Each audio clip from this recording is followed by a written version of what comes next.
sir. What else you got, man? Oh, fuck. Favorite sports movie that's not named Over the Top? Will have to be like one of the Rocky movies for sure. Uh, You I don't know if I consider that a sports movie. know what I movie guess I used to love, and I watched it until I wore that VHS tape out, was The Program. I was just going to say, yeah.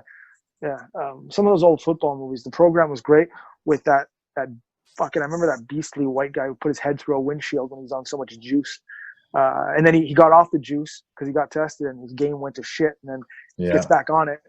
There was some good stuff. That was what mid '90s, early '90s. That was for the yeah, time. That was a great football movie. yeah. It That was was a a great good man. football It was movie. a good movie. Andrew Bryanarski was the actor, and he Yeah, went on and did a bunch of stuff. But it was, yeah, it was one of my favorites yeah. Not during many that era.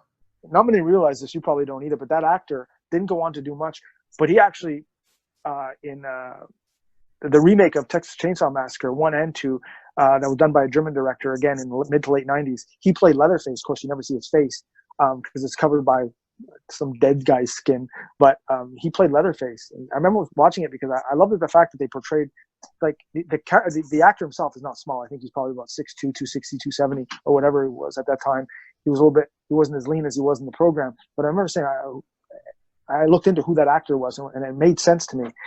And I'm like, well, at least he got work. I mean, they don't show his face, but at least he got work throwing around that chainsaw. Well, he was also in Street Fighter. He was the big Russian guy, Yeah, and he was yeah, actually in one of the Batman movies. I can't remember which one, but he was. I think he was killed almost instantly. He was standing there in a suit, and he didn't have a big part, but I remember he was in it. yeah. Yeah, that's when I asked that question. Actually, The Program is what I had in mind because I love that as one of the more underrated sports movies. Of course, Rocky, but Rocky like over the top. Everyone's seen it 100 times. It's an iconic film, um, much like Over the Top for arm wrestlers. But I was thinking sometimes you ask this question and you get some interesting answers. Over the years, there's been some really cool football movies. Any Given Sunday was kind of cool. Oliver Stone, uh, you know, diving into the sports genre for a bit. That was a good movie. A little bit over the top, no pun intended, but I thought that was a great movie too. The Program, even though I found The Replacements for a football movie, like that came out of That nowhere was a as good movie. just a sleeper. Like I walked into a theater, just nothing else to see. I said, I'll watch this with Keanu Reeves, and Yeah. I was expecting like some type of G-rated kiddie movie, like just shit. And it actually was one of the better sleeper movies I saw that year. I said, quite incredible. Yeah, no And expectations going in. oh, what about Slapshot? Yeah. Like at the time, but I try to go back and watch some of these movies, and it's like Yeah. they're so corny. They just don't they don't pass the test of time. I just don't love it. My dad said to me, he says, you got to watch Papillon with Steve McQueen because I watched the remake. What was it last year?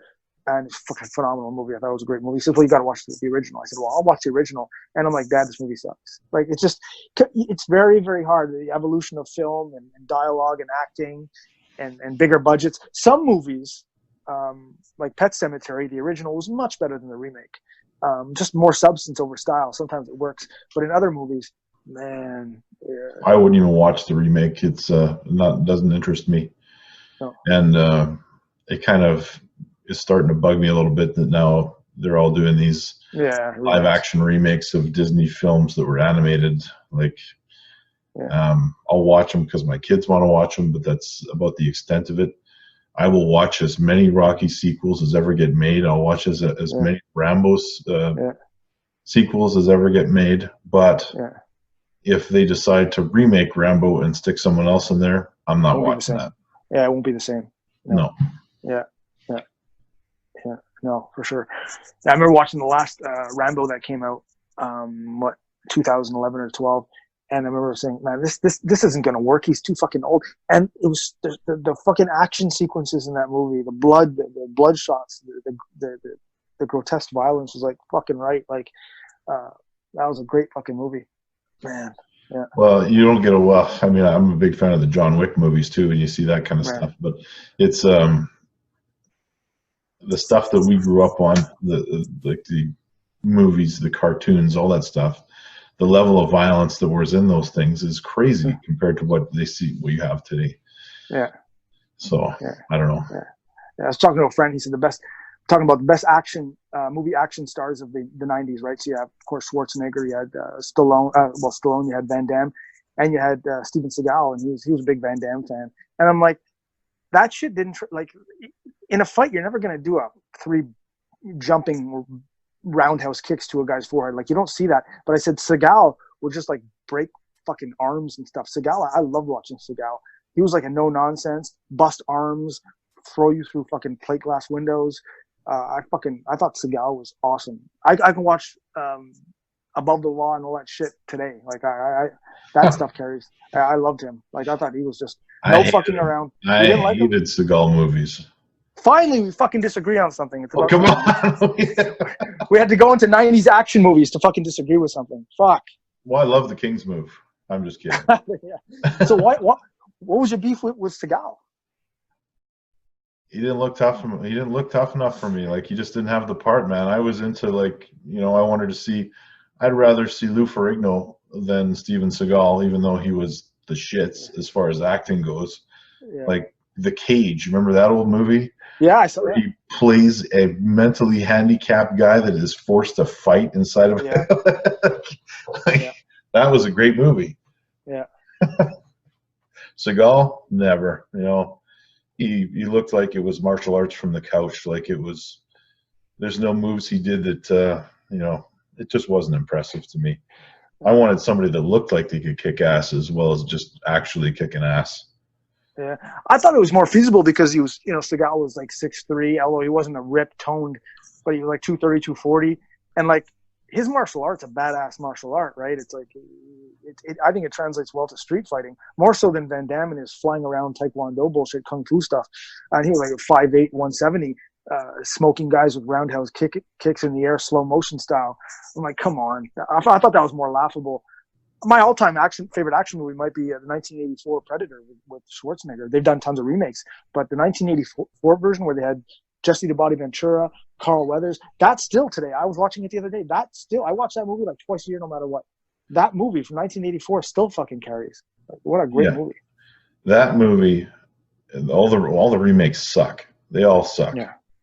All the new ones. The last one was the worst one I've seen. Yeah, it was the worst. I like the one with Danny Glover. Predator 2 was just okay. Yeah. Come on, man. 2012, Robert Rodriguez did one with Adrian Brody. They all fell from the sky. I thought that was real good. Was it as good as the 1984 original? No, but I thought that was a great movie. You had an MMA fighter in there, that Russian, Oleg Taktarov. He was in there. You had Danny Trejo. I thought that was a good movie. That was a really good movie. I thought. Garbage. No good, huh? You fucking know movies like you know fucking Inside Hooking. For fuck's sake, Jesus. So, that's my go-to now. Yeah. Yeah, go watch my right-handed match from Worlds with Ivan Matyushenko. Straight inside pin. Yeah, that dude. I was looking at him 2 years ago. I was studying his matches, and I said and I was talking to Herman about it, and I said that guy in the history of arm wrestling might be the best at sinking a hook in. He hooked me. I pinned him, and I fouled out. God damn it! And he leaned over and he said to me, "You're stronger." Yeah. I thought, I appreciate that, but you're moving on to the tournament. And he took a bronze at the Worlds in the Open. But man. Yeah. He there's footage of him hooking Liliev when Liliev was juiced up and huge, and no one, even John Brzezinski, was struggling to hook Arsen outside of the strap. Medashenko did it. I thought so impressed with that guy. His shooting in, like just a fucking expert at shooting into a hook and setting that fucking hook. You're left dominant, but would you say your right hook is stronger than your left hook? Yes. Right? Yes. Yeah, that's what I thought. Yeah. There's some guys that I had trouble initiating a top roll with, so I would just go right into a hook with them. Mike Aiello is one of them. Probably just simply mechanics, how we line up. So I took from a 2011 match I had with him. I'm glad we're back to arm wrestling, but I arm wrestled against Mike at the 2011 World Police and Fire Games. And it was actually in New York City on the 10th anniversary of 9/11, so it was a pretty special event. And Mike being a New York City firefighter, and I'm coming in as a correctional officer with no fans there. Like, it was, and Mike, I went through the left. I didn't have a tough match, left arm the whole day. Right arm, I ended up in the finals with Mike. He beat me once in the prelims. Every match was inside in the hook. I beat him once coming off the B side, and then in the final he ended up beating me. So fast forward all these years later, I pull him in Chicago, and I thought, I had a lot of trouble top rolling him even back then, so I'm just going to dive right in and see what happens. And that match has been posted a lot. And I hung in there, and I ended up pinning him inside. Nice. It was that's the match where the tournament where I actually pinned Jerry on a running foul right-handed as well, but I didn't get the win, so it wasn't technically a win. It was a running foul pin. Yeah. I was actually thinking in my head earlier this week in terms of potential wild cards, and we haven't seen Mike. I don't think we've seen Mike since he pulled Ian, or have we? And I thought you and Mike would be a good match, right? And I recall what happened in Chicago. And Mike's a pretty interesting character. He's slowly becoming one of the hardest guys to roll. Like, his height, and he's all flexion and all downward force. Like, his move and his strength is geared towards just shutting down a fucking top roller. Everything he does just shuts down pronation. Yeah. It's impressive. I think he beats Devin today. Like, I think he beats. It's a bold statement. Well, Devin will have to king, right? And Mike has so much down force going, and so much flexion and down force that it's possible that he can maybe press the king's move. He's 6'5", 6'6". He can probably, and he has so much tricep press coming down with that flexion. I just like to see more of Mike Aiello. A specimen of an athlete, and he's a good arm wrestler, developing into an elite arm wrestler. I reached out to Jamie this morning from WAL, and I said, Jamie, I want to let you know I'm healthy. I've got the time off from work already. If you have anybody that you can match me up with in the final, I'm there. And he said he would let me know. So I think they probably have that card decided already. Yeah. I'm the guy that's letting them know that if anything happens, there's an injury, I can step in on a moment's notice. Now, if they phone me up and say you're against Michael Todd because his opponent dropped out, I obviously would take the match, but I'd want at least a clause in there saying, you're guaranteeing me one more on top of this. I don't want to just in there, get not saying I'm going to give him the match, but I mean, I'd be a bigger underdog than I was with Jerry. So it's not even an underdog. It's like, fuck it. That your move goes right into what he does, and it's like you'd have to almost like work on, if you had enough time, work on you wouldn't have that much time. It would be last minute, but you'd have to develop, I think, one hell of a strong press or something.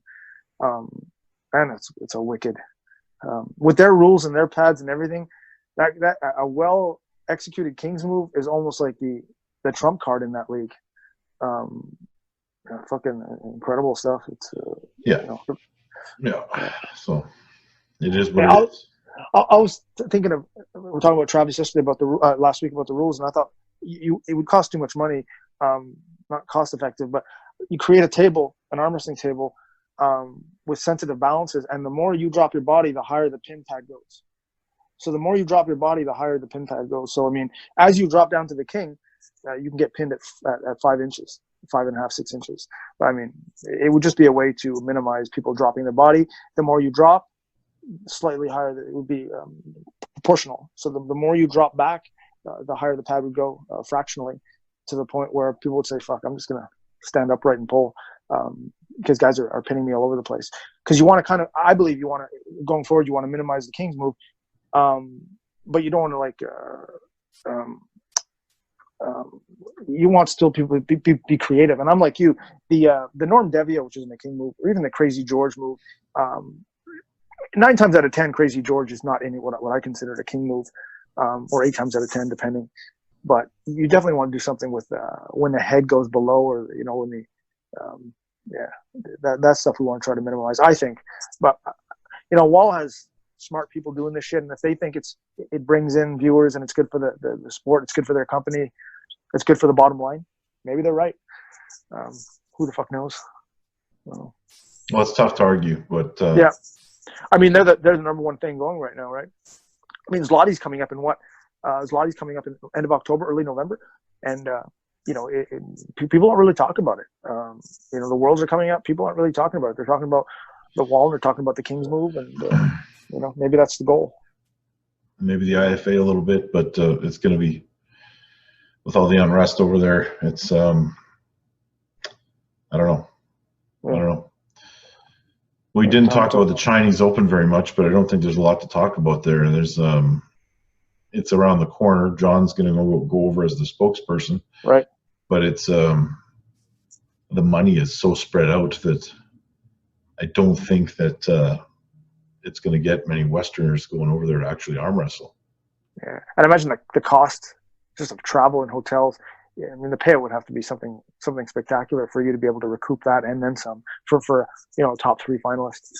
I don't know what the money is, but China's a long way to go. It sure is. I'd love to go, but the prize money breakdown is they've spread it out way too much. What is it, by the way? I believe there's $100,000 in prize money in total, but I think it's $1,000 first place. No, that doesn't work. Yeah, that doesn't. I mean, even if you go and win, you're in the hole. Yeah, you're absolutely in the hole. Yeah, you can win both arms, walk out with $2,000, and you might. I believe you still won't even break even. Yeah. No. Here's one for you, big guy. Hypothetical. Octagon, MMA rules. Let's go 25 rounds of 5 minutes per round. You versus Gobby. You just say 25 rounds of 5 minutes per round. Yeah.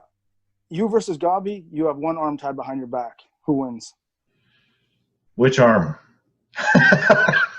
Does it really change the outcome? Let's go right arm, let's go left arm. You can pick. I don't see one over the other. Is one punch a lot more stronger than the other? Is there left impact on that punch that much more? Well, I jab with my left, and I followed up with an overhand right. Now, I don't know. I don't know what kind of chin you got there, fella, but I got a fucking iron chin. Fucking iron chin. I'm going to try to end that fight in the first 3 minutes, and if I don't, then I might be in trouble. Yeah, I think you're in trouble. I think you'll have to submit. I think it'll have to be submission. I think I have to make a mistake. I think you'd have to get whatever arm is free around my neck, or it would have to be some type of submission, and that's going to be hard with one arm. Naturally, I got to see how do I beat him, because it would probably be a standing guillotine, because the mechanics for that are pretty on. I'm like, do I shoot? Would shooting work? Do I evade then try to crack him? Like, your best bet's a takedown, because if I have one arm tied behind my it's going to be extremely hard to sprawl. Yeah, I'm thinking that's a good question, because if we're ever going to fucking disagree harshly, it's probably on that one. But you're not really giving me much here. I thought you'd come at me hard where I have to defend myself, but you're being quite objective and realistic. So, well, you're kind of pussing out a little bit, because you're challenging me to a fight, but you're giving me a huge disadvantage. Okay. Yeah. Okay. Here's another one, and that's fucking fair. Both arms free, no restraints. Whatever rounds, 2 minute rounds, 5 rounds, whatever the standard MMA, time limits are, whatever. How long do I last? 33 seconds. I couldn't make it into round 2, and I'm not talking running around like a chicken. I'm talking fighting. I couldn't make it into round 2. What would to make it interesting? Let's say there's 50,000 on the line, and for the quicker you beat me, the more bonus you get. So you have to finish it quick. What's your plan of attack? Is it what's your strategy? It'd probably involve some flying knees. I'm too quick. I'm too quick for a flying knee. There's no way I'd be caught up. Low altitude, it's going to be tough. You're not going to catch me on any of that fancy stuff. It'll have to be rugged and old school. If I throw you right out of the cage, do I win? Shit, man. If you can toss me right up over the cage, double that fucking bonus. Give him $100K. Since it's a hypothetical, that's impressive. Yeah, that'll be a tough one to walk away from. Did you win? Well, I feel good, but I got tossed into the 5th row. Yeah. Nice. Would the crowd throw you back in? Yeah. Or would they just start beating on you then? Yeah. Yeah. Interesting. That's the question you had for me? One of the questions. I have multiple questions. Okay. I thought that would be one because it would spark up some type of debate. But anyway, I think we both agree that I have a chance. With your completely free, with nothing encumbered, I think I'd take a royal ass kicking. The question is, beginning of first round, end of first round, who the fuck knows? I could probably run my ass off and buy time, but if I'm going straight up, then I wouldn't run my ass off. If I'm going straight up and I'm a wrestler, right? I would try to wrestle you. My striking I wouldn't have the reach. You probably have double my reach. I wouldn't be able to get in. I'm not going body shots. I'd have to, with you having full control without having both arms, I don't think I can shoot and take you down. If I even try to shoot, you can automatically it's automatic guillotine. You'd have me, I'd be in trouble. I don't know what I can do. I don't know what the fuck I can do there. Withstand everything you throw at me, and hopefully it makes it to the second round, and I'm still breathing. I don't know. You have to put on some weight, man, because if I ever ended up on the bottom, if you're only 150 pounds, I can just stand up. Yeah. If I'm ever your way, this could be a good opportunity to get some serious views, though. Anyway. Yeah. Anyway, yeah, I don't know, man. I think I can make it to the second round. Anyway. Well, buddy, we better wrap it up on that note because this is the longest episode we've ever done. Yeah, is it? Good enough. Yeah. That's what happens when you fucking line up questions. And we couldn't address the questions last week because of Travis, so they piled up.